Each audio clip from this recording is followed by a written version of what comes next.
Toàn cầu 24 giờ qua tiếp tục chứng kiến những loạt diễn biến đáng chú ý. Chính quyền Iran không ngừng căng mình chống chọi với thù trong giặc ngoài. Trong một tiết lộ chấn động, nhóm cải cách ngầm bên trong Iran bí mật cầu viện Israel đề nghị hợp tác lật đổ chế độ Hồi giáo đương quyền. Tại Đông Âu, trong một bước leo thang chưa từng có tiền lệ, Ukraine thực hiện cuộc tấn công xuyên lục địa với tầm xa lên tới 7.400 km, khiến hỏa lực bùng phát tại vùng viễn Đông Nga.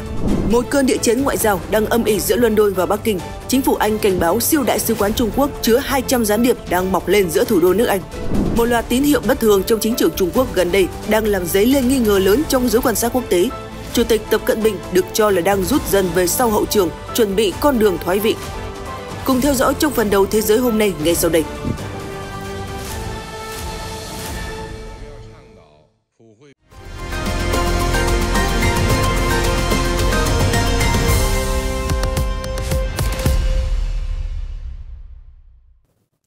Phiến xin kính chào quý vị đang quay trở lại với chương trình Thế giới hôm nay trên BNC Now. Mở đầu sẽ là các tin tức chính trị, quân sự, kinh tế và xã hội đáng chú ý trên toàn cầu vừa xảy ra trong 24 giờ qua. Trong bối cảnh chính trị đang ngày càng bất ổn tại Iran, một nhóm nhân vật thuộc phong trào cải cách của nước này được cho là đã tiếp cận phía Israel để đề nghị hỗ trợ trong quá trình thúc đẩy thay đổi chế độ tại Tehran. Theo Jerusalem Post, yêu cầu hỗ trợ này được chuyển đến Israel thông qua các kênh gián tiếp và không chính thức trong tuần đầu của chiến dịch Sư tử trỗi dậy. Chiến dịch được cho là liên quan đến các hoạt động ngầm nhắm vào cấu trúc quyền lực của chính quyền Hồi giáo Iran. Nguồn tin cho biết các nhân vật cải cách vốn từ lâu bất đồng với giới giáo quyền đang tìm kiếm các đối tác quốc tế để thúc đẩy quá trình chuyển đổi chính trị tại Iran. Đáng chú ý, đây là một trong những lần hiếm hoi mà một bộ phận chính trị từ bên trong Iran chủ động liên hệ với Israel, quốc gia bị chính quyền Tehran coi là kẻ thù hàng đầu. Động thái này được giới quan sát đánh giá là một chỉ dấu quan trọng cho thấy mức độ thất vọng ngày càng gia tăng trong nội bộ Iran, đặc biệt giữa các nhóm cải cách đang bị gạt ra bên lề bởi sự cứng rắn của giới lãnh đạo tối cao. Việc kêu gọi hỗ trợ từ Israel, một bước đi mang tính biểu tượng mạnh mẽ, có thể được xem là nỗ lực cuối cùng nhằm tìm kiếm một giải pháp bên ngoài khi không còn niềm tin vào khả năng cải cách từ bên trong. Tại mặt trận Đông Âu, mới đây, một vụ nổ mạnh đã làm rung chuyển hệ thống đường ống dẫn khí đốt gần thành phố cảng Vladivostok, khu vực viễn đông của Nga, nơi nằm gần biên giới Triều Tiên và Nhật Bản. Theo các nguồn tin tình báo quân sự Ukraine được hãng tin Unian dẫn lại, đây có thể là vụ phá hoại sâu nhất từng được phía Ukraine thực hiện, với khoảng cách từ Kiev đến Vladivostok lên tới khoảng 7.400 km. Theo các nguồn tin này, nhiều nhánh của đường ống dẫn khí đốt mang tên Vladivostok chạy dọc theo bờ biển Nhật Bản đã bị phá hủy. Hệ thống đường ống bị tấn công được cho là cấp khí đốt cho nhiều cơ sở quân sự của Nga, trong đó có các đơn vị thuộc Lữ đoàn Thủy quân lục chiến số 155 thuộc hạm đội Thái Bình Dương. Ngoài ra, một đường ống dẫn nước cung cấp nước uống cho các đơn vị quân sự đóng tại khu vực này cũng đã bị phá hoại. Vụ nổ xảy ra vào khoảng từ 1 đến 2 giờ sáng ngày 5 tháng 7, tạo ra một đám cháy lớn trên hiện trường. Các đơn vị cứu hộ khẩn cấp và lực lượng đặc nhiệm đã được triển khai ngay sau đó để xử lý tình hình. Để kiểm soát thông tin và ngăn chặn sự hoảng loạn trong bối cảnh diễn ra lễ kỷ niệm 165 năm thành lập thành phố Vladivostok, chính quyền khu vực đã cắt dịch vụ Internet di động và thông tin liên lạc trong khu vực vịnh Lazuneia. Tuy Moscow chưa đưa ra tuyên bố chính thức, nhưng việc kiểm soát chặt thông tin tại địa phương cho thấy nỗ lực của chính quyền Nga trong việc giảm thiểu tác động truyền thông và giữ ổn định tâm lý dân chúng. Vụ việc này diễn ra chỉ vài ngày sau một vụ nổ khác liên quan đến tàu chở dầu Vilanura xảy ra trong phòng máy khi tàu đang lên hành trình từ cảng Izjuetina ở Libya. Tại thời điểm xảy ra sự cố, tàu đang chở khoảng 1 triệu thùng dầu thô và nằm cách vùng biển Libya khoảng 150 km về phía đông bắc. Vụ việc làm dấy lên lo ngại về an ninh năng lượng toàn cầu cũng như nguy cơ leo thang các hành động phá hoại nhằm vào cơ sở hạ tầng chiến lược. Một siêu đại sứ quán mới của Trung Quốc dự kiến xây dựng gần tháp London đang gây lo ngại sâu sắc trong giới chức Anh khi các nguồn tin ngoại giao tiết lộ rằng cơ sở này có thể cung cấp chỗ ở tại chỗ cho hơn 200 sĩ quan tình báo Trung Quốc. Dự án được khôi phục bởi văn phòng thủ tướng sau khi từng bị chính phủ tiền nhiệm bác bỏ do các cảnh báo an ninh từ MI5 và cảnh sát London. Ngân hàng Anh cũng từng lưu ý rằng việc xây dựng đại sứ quán tại vị trí này giữa khu tài chính City và Canary Wharf tiềm ẩn rủi ro an ninh nghiêm trọng khi khu vực xung quanh là nơi đặt trụ sở của Sở Giao dịch Chứng khoán và 3 trung tâm dữ liệu lớn. Hồ sơ lập kế hoạch ban đầu do The Mail on Sunday tiết lộ cho thấy, trong khuôn viên đại sứ quán có 2 tầng hầm và một đường hầm ngầm, được mô tả là hầm ngục gián điệp. Mục đích cụ thể của các cấu trúc này đã bị sửa đổi vì lý do an ninh. Một nguồn tin an ninh cho biết sẽ có một khu ký túc xá kiểu sinh viên dành cho các điệp viên ngay giữa trung tâm tài chính London. Những hầm ngục gián điệp này sâu đến mức gần như chạm vào hệ thống cáp viễn thông nhạy cảm. Ngoài ra, các kế hoạch còn tiết lộ phần trao đổi văn hóa trong đại sứ quán sẽ không chịu sự giám sát hoặc xác minh từ chính quyền Anh, một chi tiết khiến giới chức an ninh đặc biệt lo ngại. Cựu lãnh đạo bảo thủ, ông Ian Duncan Smith lên tiếng cảnh báo, Đại sứ quán lớn hơn đồng nghĩa với nhiều gián điệp hơn và nhiều sự đàn áp hơn. Trung Quốc đang mở rộng mạng lưới trấn áp xuyên quốc gia nhắm vào từng người đào thoát hoặc chỉ trích chế độ. Trong khi đó, nghị sĩ đảng đối lập Kevin Hollerich cáo buộc lãnh đạo công đảng Keir Starmer đang tìm cách xoa dịu Trung Quốc để cứu vãn chính sách kinh tế thất bại. Dự án xây dựng siêu đại sứ quán của Bắc Kinh tại London tiếp tục là tâm điểm chỉ trích trong bối cảnh Anh ngày càng lo ngại về hoạt động gián điệp, can thiệp và đàn áp chính trị có hệ thống của Trung Quốc trên lãnh thổ mình. Một thông tin đáng chú ý về chính trường Trung Quốc, suy đoán về khả năng Chủ tịch Trung Quốc Tập Cận Bình nghỉ hưu hiện đang gia tăng sau khi một cuộc họp quan trọng của Bộ Chính trị Đảng Cộng sản Trung Quốc gần đây đưa ra các tín hiệu được cho là báo trước sự thay đổi trong cán cân quyền lực nội bộ. Ngày 30 tháng 6, ông Tập đã chủ trì phiên họp của Bộ Chính trị gồm 24 thành viên. Tại đó ban hành các quy định sửa đổi nhằm chuẩn hóa việc thành lập, trách nhiệm và hoạt động của các tổ chức then chốt trong nội bộ Đảng. Theo Tân Hoa Xã, những điều chỉnh này nhằm mục tiêu hợp lý hóa chức năng quản trị của Đảng. Song, nhiều nhà phân tích cho rằng động thái này tiềm ẩn ý nghĩa chính trị sâu rộng hơn. Ông Tập, người đã nắm quyền lãnh đạo Trung Quốc suốt 13 năm và được đánh giá là nhà lãnh đạo quyền lực nhất sau Mao Trạch Đông, dường như đang mở đường cho sự phân quyền trong hệ thống lãnh đạo của Đảng. Một số nhà quan sát nhận định đây có thể là bước đi chuẩn bị cho một quá trình chuyển giao quyền lực được dàn xếp kỹ lưỡng. Phát biểu với tờ South China Morning Post, một số nhà phân tích nhấn mạnh rằng thời điểm ban hành các quy định mới này cực kỳ đáng chú ý. Một chuyên gia chính trị Trung Quốc bình luận, các quy tắc này có thể nhằm thiết lập khuôn khổ thể chế cho giai đoạn chuyển tiếp vốn đang ở thời điểm then chốt. Góp phần làm dấy lên các đồn đoán là sự vắng mặt kéo dài của ông Tập trước công chúng từ ngày 21 tháng 5 đến ngày 5 tháng 6, cũng như việc ông không tham dự hội nghị thượng đỉnh BRICS 2025. Một số chuyên gia cho rằng ông có thể đang lùi về hậu trường để tập trung vào chiến lược tổng thể, đồng thời trao quyền nhiều hơn cho các cấp dưới trong việc điều hành thường nhật. Victor C., chuyên gia về chính trị Trung Quốc tại Đại học California San Diego, nhận định rằng thay vì chuẩn bị rút lui, ông Tập có thể đang điều chỉnh phong cách lãnh đạo. Ông C. nói, có vẻ như ông Tập muốn giảm bớt việc can thiệp vào các công việc điều hành thường nhật, nhưng vẫn cần một cơ chế giám sát hiệu quả để đảm bảo rằng các chính sách chủ chốt do ông đề ra vẫn được cấp dưới thực hiện nghiêm túc. Những đồn đoán này nổi lên trong bối cảnh Trung Quốc đang đối mặt với nhiều thách thức địa chính trị, trong đó có căng thẳng thương mại leo thang với Hoa Kỳ. Dù Bắc Kinh chưa đưa ra bất kỳ thông báo chính thức nào liên quan đến việc chuyển giao quyền lực, những tín hiệu gần đây cho thấy đang có một quá trình điều chỉnh tinh vi trong cấu trúc quyền lực tại Trung Nam Hải, với những hệ quả có thể lan rộng không chỉ trong nội bộ Trung Quốc mà còn trên trường quốc tế. Trong khi đó, tại Hàn Quốc, các công tố viên đặc biệt của nước này hôm 6 tháng 7 đã đệ đơn yêu cầu bắt giữ cựu Tổng thống Yoon Suk-yeol, cáo buộc ông lạm dụng quyền lực và cản trở công lý liên quan đến vụ việc ban hành sắc lệnh thiết quân luật gây tranh cãi hồi năm ngoái. Trong tuyên bố chính thức, Văn phòng Cố vấn đặc biệt cho biết động thái này nằm trong cuộc điều tra đang diễn ra liên quan đến các cáo buộc nổi dậy sau khi ông Yoon ban hành sắc lệnh thiết quân luật vào ngày 3 tháng 12 năm ngoái. Theo các nguồn tin pháp lý, ông Yoon đã bị các công tố viên đặc biệt thẩm vấn suốt nhiều giờ vào ngày thứ Bảy. Tuy nhiên, phía công tố không cung cấp bằng chứng rõ ràng về hành vi phạm pháp của cựu Tổng thống, khiến đội ngũ pháp lý của ông lập luận rằng yêu cầu bắt giữ là không hợp lý và sẽ được bác bỏ tại tòa. Trong sự kiện vào tháng 12, các nhà lập pháp khi đó bị lực lượng an ninh chặn vào tòa nhà Quốc hội đã phải leo qua tường để tổ chức một phiên họp khẩn nhằm vô hiệu hóa sắc lệnh thiết quân luật của ông Yoon. Vụ việc đã làm dấy lên những tranh cãi chính trị sâu rộng, đặc biệt trong bối cảnh chính trường Hàn Quốc đang phân cực mạnh mẽ. Yoon Suk-yeol, người từng là công tố viên trưởng trước khi đắc cử tổng thống, hiện đối mặt với một trong những cuộc điều tra hình sự nghiêm trọng nhất đối với một cựu nguyên thủ quốc gia trong lịch sử Hàn Quốc hiện đại. Các tổ chức tài chính đa phương như Quỹ tiền tệ quốc tế IMF, Ngân hàng Thế giới WB và Ngân hàng Phát triển Liên Mỹ hiện đang ngày càng bị chỉ trích vì thiếu phản ứng rõ ràng và mạnh mẽ trước chính sách kinh tế gây tranh cãi của Tổng thống Mỹ Donald Trump.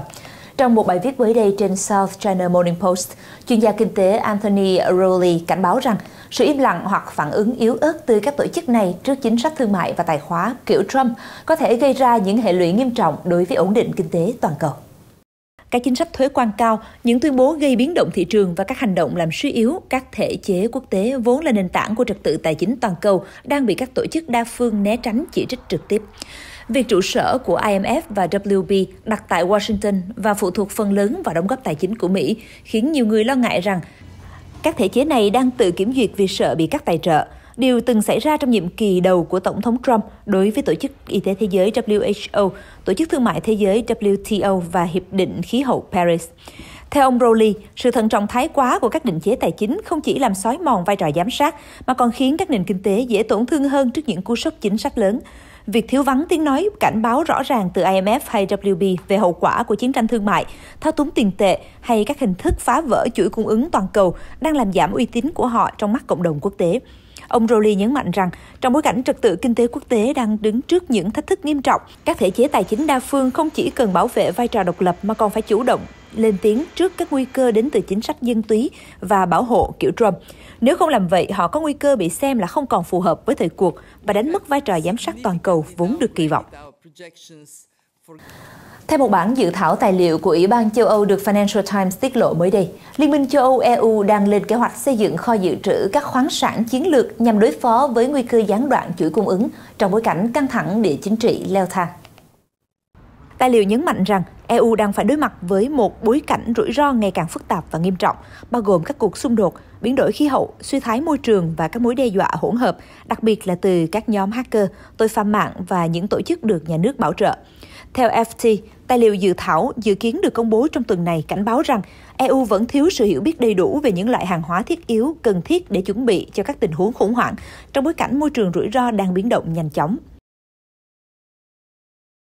Động thái mới nằm trong nỗ lực cụ thể hóa chiến lược liên minh chuẩn bị của EU được công bố hồi tháng 3, trong đó kêu gọi các nước thành viên tăng cường tích trữ trang thiết bị quan trọng và khuyến khích người dân dự trữ đủ nhu yếu phẩm, đủ dùng trong ít nhất 72 giờ để ứng phó với các tình huống khẩn cấp. Chiến lược này được thiết kế nhằm củng cố khả năng ứng phó của khối trước các mối đe dọa như thiên tai, tấn công mạng quy mô lớn hoặc một cuộc khủng hoảng địa chính trị nghiêm trọng, kể cả khả năng xảy ra chiến tranh vũ trang nhằm vào một hoặc nhiều quốc gia thành viên EU. Đức Đạt Lai Lạt Ma, nhà lãnh đạo tinh thần của người Tây Tạng, đã kỷ niệm sinh nhật lần thứ 90 vào Chủ nhật ngày 6 tháng 7. Trong một buổi lễ long trọng và đầy màu sắc tại ngôi đền lớn ở Dharamsala, hàng ngàn tăng ni, tín đồ và người ủng hộ từ khắp nơi trên thế giới đã hội tụ dưới cơn mưa nhẹ buổi sáng để mừng ngày trọng đại của vị lãnh tụ tinh thần. Trong bộ y phục truyền thống màu vàng và đỏ tía, Đức Đạt Lai Lạt Ma xuất hiện với nụ cười hiền hậu và những bước chân chậm rãi, vẫy tay chào đón đám đông trong tiếng vỗ tay nồng nhiệt. Losang Jempa, một người Tây Tạng lưu vong từ Úc chia sẻ, thật là một đặc ân khi được có mặt ở đây. Lần cuối tôi đến Dharamsala là cách đây 20 năm và tôi không nghĩ mình sẽ có cơ hội gặp lại ngài trong đời. Sinh nhật lần thứ 90 của Đức Đạt Lai Lạt Ma đánh dấu đỉnh điểm của một tuần lễ kỷ niệm với các nghi lễ tôn giáo, âm nhạc truyền thống và những thông điệp cầu nguyện cho hòa bình và từ bi. Trong các phát biểu gần đây, nhà lãnh đạo tinh thần từng đoạt giải Nobel Hòa bình đã nhấn mạnh niềm hy vọng sống thọ hơn 130 tuổi và ý định tái sinh để tiếp tục phục vụ nhân loại và dân tộc Tây Tạng.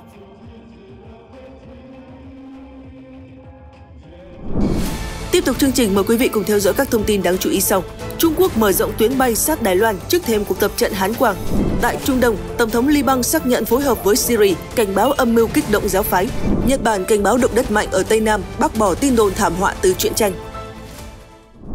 Trung Quốc tuyên bố vào Chủ nhật ngày 6 tháng 7 rằng họ đã mở rộng thêm một nhánh mới, phần mở rộng thứ 3 của tuyến hàng không M503, vốn nằm sát phía tây của đường trung tuyến không chính thức phân cách giữa Trung Quốc và Đài Loan trên eo biển Đài Loan. Đài Loan ngay lập tức lên tiếng phản đối động thái này, cho rằng đây là hành động đơn phương của Bắc Kinh nhằm thay đổi hiện trạng tại khu vực eo biển vốn đang nhạy cảm và tiềm ẩn nhiều căng thẳng. Tuyến M503 vốn là tâm điểm căng thẳng trong quan hệ Trung Đài từ lâu. Năm ngoái, Trung Quốc đã điều chỉnh đường bay này tiến sát hơn đường trung tuyến, vốn được coi là ranh giới phân định không chính thức giữa hai bờ eo biển, khiến Đài Loan phản ứng dữ dội. Hòn đảo nhấn mạnh rằng mọi thay đổi liên quan đến tuyến bay và các nhánh mở rộng của nó đều phải được thông báo trước và đạt được sự đồng thuận từ cả hai phía. Phần mở rộng mới mang tên W121 được công bố chỉ vài ngày trước khi Đài Loan khởi động cuộc tập trận dân sự quân sự Hán Quang thường niên, trong đó mô phỏng các kịch bản Trung Quốc phong tỏa và tấn công hòn đảo. Trung Quốc lâu nay bác bỏ sự tồn tại của đường trung tuyến, tuyên bố đó chỉ là vạch tưởng tượng. Trong thời gian gần đây, máy bay quân sự Trung Quốc thường xuyên vượt qua ranh giới này trong các hoạt động áp sát Đài Loan, như một phần chiến lược gây áp lực buộc Đài Loan phải chấp nhận các yêu sách chủ quyền từ Bắc Kinh. Theo Cục Hàng không Dân dụng Trung Quốc, việc mở rộng W121 nhằm tối ưu hóa không phận và nâng cao hiệu quả hoạt động, cho phép các chuyến bay dân sự sử dụng tuyến kết nối W121 từ tuyến M503. Đây là phần mở rộng thứ 3 của tuyến M503 sau các nhánh W122 và W123 được mở vào năm ngoái. Tất cả đều hướng từ Trung Quốc đại lục về phía Đài Loan. Trong tuyên bố với Reuters, Hội đồng Hoạch định Chính sách Trung Quốc của Đài Loan phản đối động thái trên, cho rằng Bắc Kinh đang dùng hành động đơn phương để thay đổi hiện trạng và làm gia tăng bất ổn xuyên eo biển cũng như trong khu vực. Phía Trung Quốc, thông qua Văn phòng các vấn đề Đài Loan, lập luận rằng việc mở rộng này nhằm đảm bảo an toàn bay, giảm chậm trễ chuyến bay và bảo vệ quyền lợi của khách hàng. Bắc Kinh cho rằng đây là biện pháp có lợi cho cả hai bên bờ eo biển. Tuy nhiên, Đài Loan bác bỏ lý do này, cho rằng số lượng hành khách hàng không quốc tế của Trung Quốc đại lục vẫn chưa phục hồi về mức trước đại dịch Covid-19, vì vậy không thể biện minh cho việc mở thêm tuyến bay. Trong bối cảnh căng thẳng leo thang, Đài Loan dự kiến bắt đầu cuộc tập trận Hán Quang vào ngày 9 tháng 7, kéo dài trong 10 ngày, nhằm kiểm tra khả năng phòng thủ của đảo trước các tình huống khẩn cấp từ Trung Quốc. Phát biểu trong một cuộc phỏng vấn với Nikkei Asia mới đây, cựu Bộ trưởng Quốc phòng Anh Gavin Williamson đã chỉ trích các nước phương Tây vì thái độ rụt rè khi hợp tác với Đài Loan, trong bối cảnh Bắc Kinh ngày càng gia tăng áp lực. Ông kêu gọi các chính phủ phải thẳng thắn và chủ động hơn trong việc hỗ trợ quốc đảo dân chủ này đối phó với các mối đe dọa từ Trung Quốc. Là nghị sĩ Quốc hội Anh và từng giữ nhiều chức vụ cao cấp trong các chính phủ bảo thủ, ông Williamson nhấn mạnh rằng cộng đồng quốc tế cần phải đối xử với Đài Loan như một quốc gia có chủ quyền, đầy tự hào, và không nên để bị ràng buộc bởi những lo ngại về phản ứng từ phía Trung Quốc. Ông cho rằng chiến lược của Trung Quốc là gieo rắc nỗi sợ trong các chính phủ phương Tây, khiến họ ngần ngại nói điều đúng đắn một cách trung thực và rõ ràng. Ông Williamson ủng hộ một chính sách toàn diện hơn trong việc hỗ trợ Đài Loan, bao gồm hợp tác phát triển máy bay không người lái và chuỗi cung ứng quốc phòng, cung cấp vũ khí phòng vệ, thực hiện các nhiệm vụ tự do hàng hải tại khu vực, tăng cường hỗ trợ ngoại giao và chính trị. Quan điểm của ông Williamson vượt xa lập trường chính thức hiện nay của chính phủ Anh, dù London đã tăng cường quan hệ không chính thức với Đài Loan trong những năm gần đây. Cuối tháng 6, Douglas Alexander, Bộ trưởng phụ trách chính sách thương mại và an ninh kinh tế trong chính phủ Thủ tướng Keir Starmer, đã đến thăm Đài Loan và hội đàm với lãnh đạo Lại Thanh Đức, thảo luận về 3 hiệp định hợp tác song phương. Ngoài ra, anh đã mở rộng sự hiện diện ngoại giao tại Đài Bắc, ủng hộ Đài Loan tham gia các tổ chức toàn cầu và bán công nghệ lưỡng dụng liên quan đến tàu ngầm. Tháng trước, Hải quân Hoàng gia Anh cũng điều một tàu chiến đi qua eo biển Đài Loan, Trung Quốc, chỉ trích động thái này là khiêu khích và gây rối. Phát biểu lần này tại Đài Loan cho thấy ông Williamson tiếp tục giữ vững lập trường cứng rắn với Trung Quốc, đồng thời khuyến khích các đồng minh phương Tây hành động quyết đoán hơn để bảo vệ các giá trị dân chủ và trật tự quốc tế. Quân đội Israel mới đây cho biết đã đánh chặn thành công một tên lửa đạn đạo phóng từ Yemen vào lãnh thổ nước này vào ngày Chủ nhật 6 tháng 7 khi còi báo động phòng không vang lên tại một số khu vực. Không lâu sau vụ việc, một phát ngôn viên của lực lượng Houthi tại Yemen, nhóm vũ trang được Iran hậu thuẫn, tuyên bố họ đã phóng tên lửa đạn đạo nhắm vào khu vực Jaffa thuộc miền trung Israel. Đây là diễn biến mới nhất trong chuỗi các hành động thù địch mà Houthi thực hiện nhắm vào Israel kể từ khi cuộc chiến tại Dải Gaza bùng nổ vào tháng 10 năm 2023. Nhóm này tuyên bố các cuộc tấn công nhằm thể hiện sự đoàn kết với người Palestine ở Gaza. Đáp lại, Israel nhiều lần cảnh báo sẽ áp đặt một cuộc phong tỏa toàn diện trên không và trên biển đối với Houthi nếu các cuộc tấn công tiếp diễn. Tel Aviv đã tiến hành một loạt đòn không kích và biện pháp quân sự nhằm vào các mục tiêu liên quan đến nhóm phiến quân này. Kể từ cuối năm 2023, Houthi đã liên tục phóng hàng chục tên lửa và máy bay không người lái nhằm vào lãnh thổ Israel cũng như các tàu thương mại đi qua Biển Đỏ, tuyến đường huyết mạch của thương mại toàn cầu. Phần lớn các tên lửa đã bị đánh chặn hoặc không đạt được tầm bắn cần thiết. Anadolu đưa tin Tổng thống Liban Michel Aoun tuần qua xác nhận rằng nước này đang duy trì sự phối hợp chặt chẽ với chính quyền Syria của Tổng thống Ahmad al-Shara về nhiều vấn đề song phương trong bối cảnh xuất hiện các đồn đoán liên quan đến an ninh biên giới và căng thẳng giáo phái. Phát biểu tại buổi tiếp đón phái đoàn cân bằng quốc gia, một liên minh gồm các nhà báo độc lập và nhà hoạt động chính trị tại phủ Tổng thống ở Baghdad, ông Aoun bác bỏ các tin đồn về sự hiện diện của các nhóm vũ trang nước ngoài dọc biên giới Liban-Syria, đồng thời lên án những nỗ lực từ bên trong nhằm chia rẽ nội bộ Liban. Ông Aoun khẳng định, chúng tôi có sự phối hợp liên tục với Tổng thống Syria Ahmad al-Shara về nhiều vấn đề chung. Ông cũng nhấn mạnh rằng cộng đồng Hồi giáo Sunni là biểu tượng của sự điều hòa và là thành tố cốt lõi của liên kết Ả Rập và quốc tế. Tổng thống Liban lên án những kẻ thù nội bộ mà ông cho là đang tìm cách khai thác căng thẳng giáo phái để phục vụ lợi ích của các thế lực bên ngoài. Tuyên bố được đưa ra trong bối cảnh có nhiều thông tin trái chiều về nguy cơ xâm nhập của các chiến binh vũ trang từ phía Syria. Trước đó, tờ Al-Aqaba, một ấn phẩm thân Hezbollah dẫn nguồn tin an ninh cho biết một số chiến binh nước ngoài đã vượt biên sang lãnh thổ Liban. Tuy nhiên, Bộ Tư lệnh Quân đội Liban đã bác bỏ các báo cáo này, khẳng định lực lượng vũ trang nước này vẫn đang duy trì liên lạc thường xuyên với phía Syria và thực hiện các biện pháp an ninh cần thiết để bảo vệ đường biên giới và duy trì ổn định nội bộ. Bộ Chỉ huy Quân đội cũng kêu gọi các cơ quan truyền thông đưa tin thận trọng, tránh lan truyền thông tin chưa được xác minh có thể làm leo thang căng thẳng trong nước. Theo thông tin từ Reuters, giới chức Úc vào cuối tuần qua đã mạnh mẽ lên án một vụ tấn công được cho là hành vi đốt phá có chủ ý nhằm vào một giáo đường Do Thái ở Melbourne, diễn ra khi bên trong vẫn còn hàng chục tín đồ đang hành lễ. Đây là vụ việc mới nhất trong chuỗi các hành động bài Do Thái đang gia tăng tại quốc gia này. Vụ cháy xảy ra vào tối 4 tháng 7 tại một giáo đường ở phía đông thành phố Melbourne, thủ phủ bang Victoria. Theo cảnh sát, ngọn lửa bùng lên tại lối vào của tòa nhà. May mắn không có thương vong nào được ghi nhận trong số 20 người đang ở bên trong, nhờ lực lượng cứu hỏa phản ứng kịp thời và khống chế ngọn lửa kịp thời.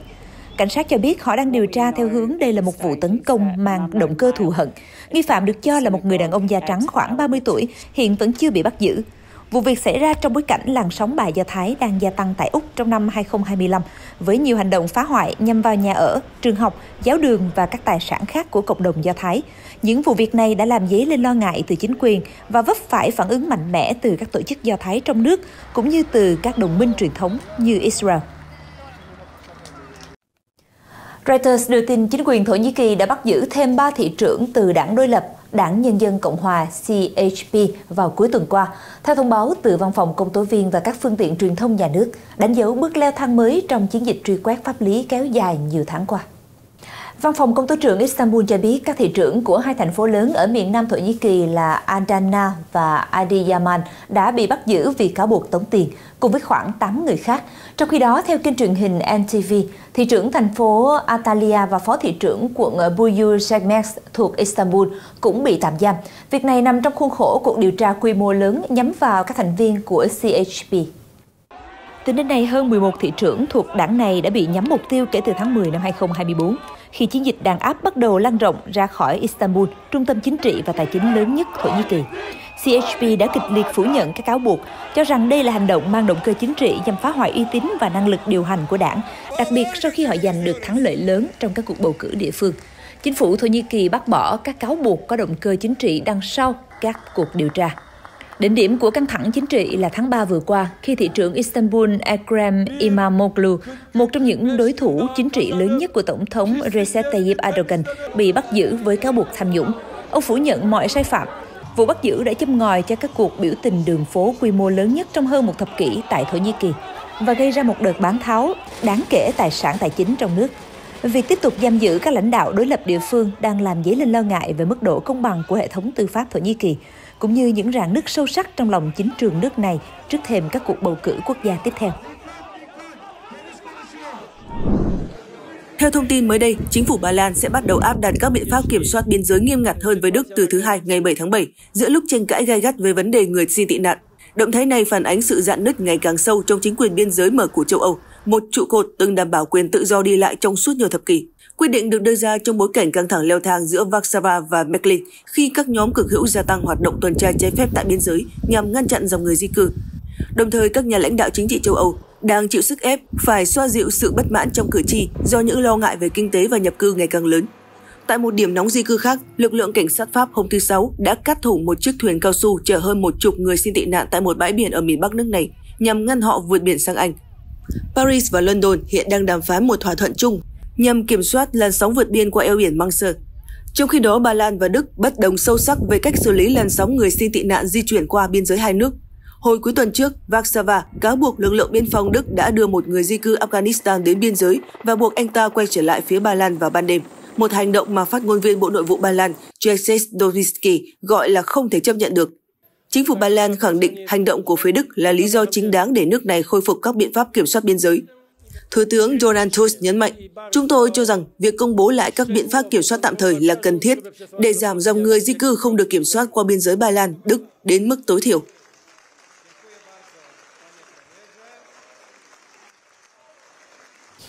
Kính thưa quý vị, chính phủ Nhật Bản cuối tuần qua đã phát đi cảnh báo về khả năng xảy ra các trận động đất mạnh ở vùng biển phía tây nam đất nước, nhưng đồng thời cũng kêu gọi người dân không tin vào những dự đoán không có cơ sở khoa học về các thảm họa quy mô lớn. Cảnh báo được đưa ra trong bối cảnh tỉnh Nagoshima ghi nhận hơn 1.000 trận động đất trong vòng 2 tuần qua, làm dấy lên sự lo lắng trong công chúng. Hôm 4 tháng 7, một số cư dân sống trên các đảo xa gần tâm chấn của trận động đất mạnh 5,5 độ Richter ngoài khơi mũi đảo Kyushu, hòn đảo cực nam trong 4 đảo chính của Nhật đã được sơ tán. Một trận động đất khác mạnh 5,4 độ Richter tiếp tục làm rung chuyển khu vực vào sáng 5 tháng 7. Tuy nhiên, giới chức khẳng định chưa có dấu hiệu cho thấy cơn địa chấn thảm họa sắp xảy ra. Ông Ayataka Ebita, giám đốc bộ phận giám sát động đất và sóng thần thuộc cơ quan khí tượng Nhật Bản, phát biểu trong buổi họp báo: với kiến thức khoa học hiện tại, chúng tôi không thể dự đoán chính xác thời gian, địa điểm hoặc quy mô xảy ra trận động đất. Sự gia tăng bất thường của các trận động đất gần đây tại Nhật Bản tình cờ trùng khớp với nội dung của một cuốn truyện tranh có tên Tương lai tôi đã thấy do họa sĩ Ryo Tatsuki sáng tác, xuất bản từ những năm 1990. Trong truyện, tác giả tuyên bố có khả năng tiên đoán tương lai và từng dự đoán rằng một thảm họa lớn sẽ xảy ra vào tháng 7 năm 2025. Tại hiệu sách Village Vanguard ở Tokyo, cuốn truyện được trưng bày kèm theo tấm biển ghi dòng chữ "Tin hay không là tùy bạn", càng làm gia tăng sự chú ý và tò mò trong công chúng. Các tin đồn bắt nguồn từ tác phẩm đã khiến nhiều người lo sợ, trong đó có một bộ phận du khách. Bộ Du lịch Nhật Bản cho biết lượng khách đến từ Hồng Kông, nơi tin đồn lan rộng nhất, đã giảm 11% trong tháng 5 so với cùng kỳ năm ngoái. Tuy vậy, tổng thể ngành du lịch nước này vẫn tăng trưởng mạnh. Tháng 4 ghi nhận mức cao kỷ lục với 3,9 triệu lượt khách quốc tế, con số cao nhất theo tháng từ trước đến nay. Cơ quan khí tượng khuyến nghị người dân nên theo dõi thông tin từ các nguồn chính thống và dựa trên cơ sở khoa học thay vì những suy đoán thiếu kiểm chứng. Ông Ebita nhấn mạnh, chúng tôi kêu gọi mọi người hành động dựa trên hiểu biết được xác lập bằng bằng chứng khoa học. Tại Colombia, giới chức khu vực Vichada, giáp biên giới Venezuela, đã tuyên bố tình trạng thảm họa vào cuối tháng 6 sau khi mưa lớn kéo dài gây ra lũ lụt nghiêm trọng trên diện rộng. Nước sông Orinoco dâng cao do lượng mưa bất thường đã gây thiệt hại nặng nề cho cơ sở hạ tầng, hệ thống thoát nước, mạng lưới giao thông và ảnh hưởng nghiêm trọng đến sức khỏe cộng đồng. Các khu dân cư nghèo và dễ bị tổn thương trong khu vực cũng rơi vào tình trạng đặc biệt nguy hiểm. Tình trạng khẩn cấp này sẽ có hiệu lực trong 6 tháng, cho phép chính quyền địa phương và trung ương huy động nguồn lực, triển khai các biện pháp cứu trợ và phục hồi khẩn cấp tại các khu vực bị ảnh hưởng. Tại thành phố Puerto Carreno, thủ phủ của tỉnh Vichada, nhiều khu dân cư đã ghi nhận tình trạng ngập lụt diện rộng. Theo thống đốc Humberto Guevara, gần 6.000 người đã bị ảnh hưởng trực tiếp bởi thảm họa. Các cơ quan chức năng hiện đang phối hợp để phân phát viện trợ nhân đạo và khôi phục hệ thống cơ sở hạ tầng thiết yếu. Hàng trăm người hâm mộ tại Indonesia đã đổ về một địa điểm ở Jakarta vào tuần qua để tham gia chơi trực tiếp các trò chơi từng xuất hiện trong loạt phim nổi tiếng toàn cầu Squid Game của Netflix. Sự kiện đặc biệt này được tổ chức nhằm quảng bá cho mùa thứ 3 và cũng là mùa cuối cùng của loạt phim, chính thức công chiếu vào ngày 27 tháng 6 vừa qua. Những người tham dự đã trải nghiệm 2 trò chơi nổi bật trong phim. Một trò chơi nhảy dây sử dụng công nghệ kỹ thuật số đòi hỏi người chơi phải phản ứng nhanh và phối hợp nhịp nhàng. Và một thử thách khác, trong đó người chơi bị buộc 2 chân lại với nhau, sau đó phải vượt qua nhiều nhiệm vụ nhỏ trong khoảng thời gian giới hạn. Squid Game là loạt phim sinh tồn kinh dị kể về những người rơi vào cảnh khốn quẫn về tài chính, buộc phải tham gia các thử thách sống còn, lấy cảm hứng từ trò chơi tuổi thơ. Phần thưởng dành cho người chiến thắng là một khối tài sản khổng lồ, nhưng cái giá phải trả có thể là mạng sống. Sự kiện tại Jakarta phản ánh sức hút toàn cầu mạnh mẽ của bộ phim Hàn Quốc này. Không chỉ giúp lan tỏa văn hóa và trò chơi truyền thống Hàn Quốc ra thế giới, Squid Game còn thể hiện sự vươn lên mạnh mẽ của ngành giải trí châu Á trên thị trường quốc tế. Và thông tin vừa rồi cũng đã kết thúc chương trình Thế giới ngày hôm nay của chúng tôi. Thay mặt những người thực hiện chương trình, Phi Yến chân thành cảm ơn quý vị đã quan tâm theo dõi. Xin kính chào và hẹn gặp lại quý vị trong các bản tin tiếp theo.